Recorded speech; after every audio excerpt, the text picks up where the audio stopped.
New blood pressure guidelines now categorize nearly half of all Americans with high blood pressure. And Arkansas is no exception. Channel 7's Matt Mershon is here now with more on the reasons behind that change. Matt? Chris and Beth, the biggest change has to do with Americans previously diagnosed with pre-hypertension. That's roughly 30 million Americans, and now they're all considered to have high blood pressure. The change all having to do with preventing some of the deadliest diseases in the U.S.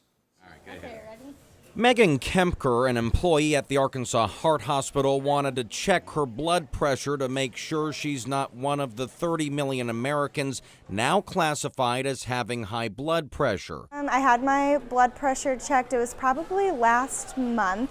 Turns out she's just below the new guidelines set out by the American Heart Association, categorizing those with a blood pressure of 130/80 or higher to be in stage 1 hypertension. Well, I think it would be a little nerve-wracking. Like if you do have high blood pressure, how would you control that to get it lower? And that's the goal of the new blood pressure guidelines. Cardiologist Dr. Paixao says the hope is by lowering the threshold for high blood pressure, it'll help warn more people that they're at risk for developing major health issues. Any blood vessel can develop disease, and that can affect the brains, can affect your legs, and can affect your heart. These are the main things that we're trying to prevent when we're treating someone's blood pressure. While the new guidelines may result in more Americans being put on blood pressure medication, Paixao says the suggestion for most of those newly diagnosed with high blood pressure is exercising more,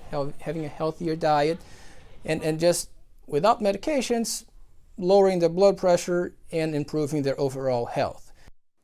Tonight, a healthy blood pressure is now considered to be 120/80. I'm not included in that, Chris. Maybe a lot of us aren't, Matt. Thanks so much. Arkansas does rank among the top 5 states in the U.S. for the worst cardiovascular mortality rates.